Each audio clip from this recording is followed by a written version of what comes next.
La nuit sait, mais elle oublie. La nuit, c'est un nuage de points distraits. La nuit est un saisissement, un arrachement, une promesse.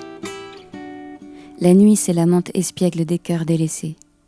La rencontre, le partage, la discussion autour d'une bière, l'ivresse de l'insouciance.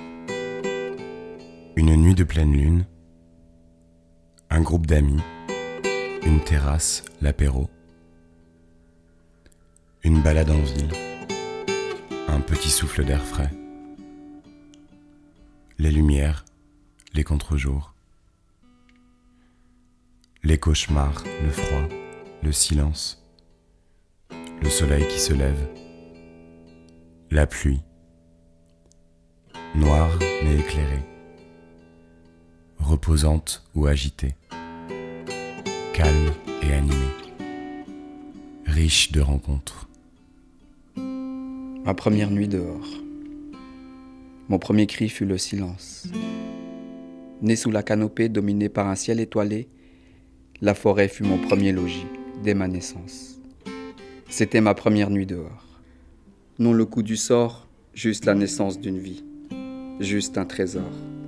Rien de précis, rien n'est infini, puisque rien n'est acquis. Ma première nuit dehors, c'était sous la pluie sur un port.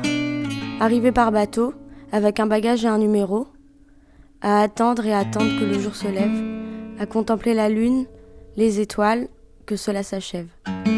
Un jour nouveau et tout s'arrête. Une page se tourne et que commence la fête.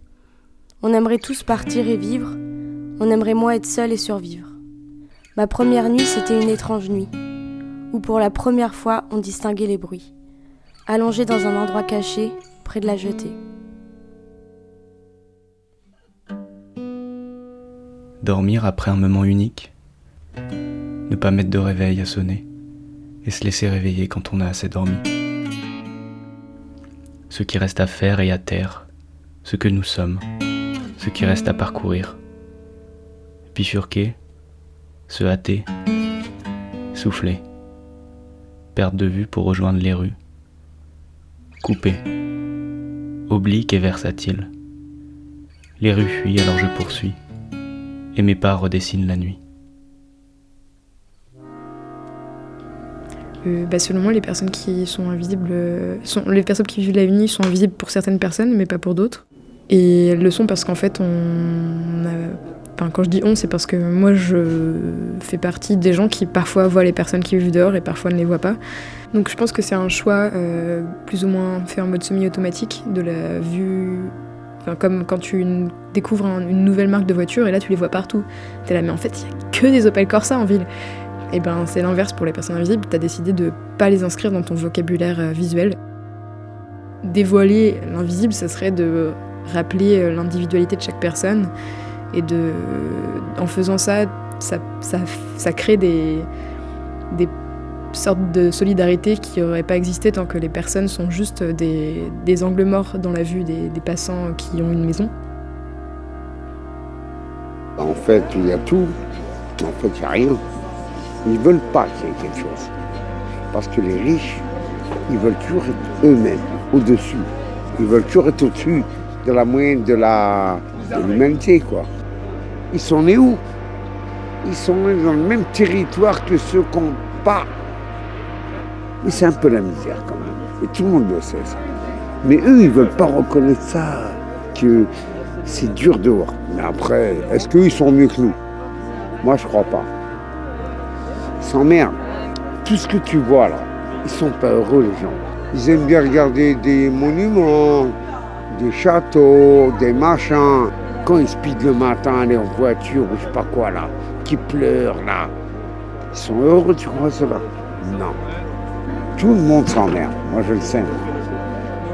Je suis un peu dur dans mon langage, mais c'est la vérité. Mais la France et la Guinée, c'est très très différent. Comme la Guinée, c'est mon pays, je ne peux pas dormir dehors là-bas. C'est un problème de familial qui m'a sorti du pays, sinon je ne peux pas quitter mon pays. Mais c'était dur pour moi. C'était très très très dur pour moi. C'est pour cela que j'ai quitté le pays.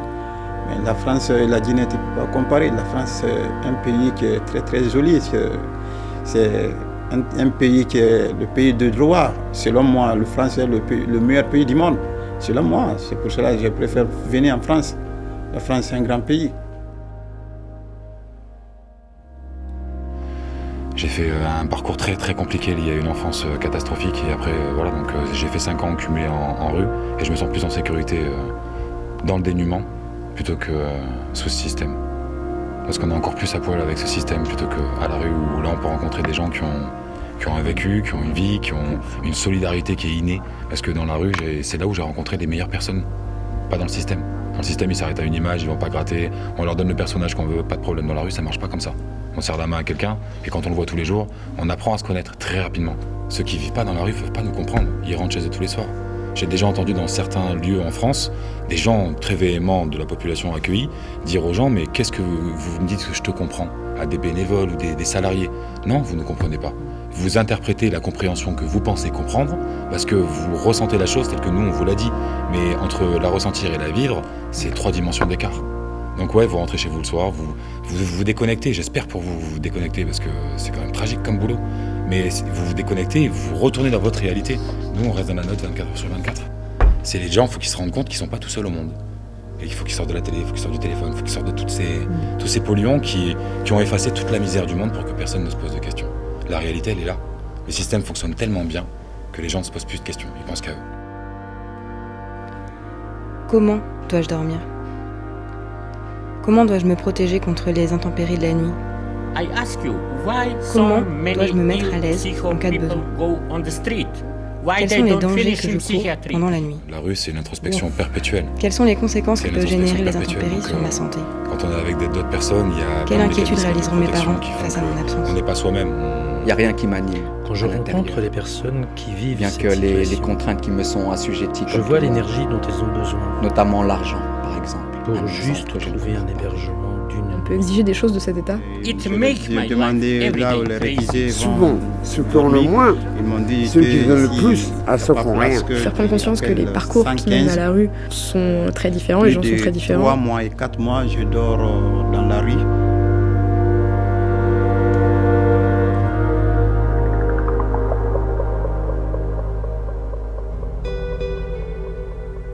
La nuit, pensée omniprésente liée à une situation de blocage. Pourquoi ça bloque ? Écoutez-moi, respectez-moi. Ça prend du temps, donnez-moi de votre temps pour m'aider. Comment changer ma situation ? Pensée monopolisée. Comment y aller ? Comment faire ? Comment payer ? Fatigue mentale, stress, quels sont les moyens ? Quand est-ce que cela va s'arranger ?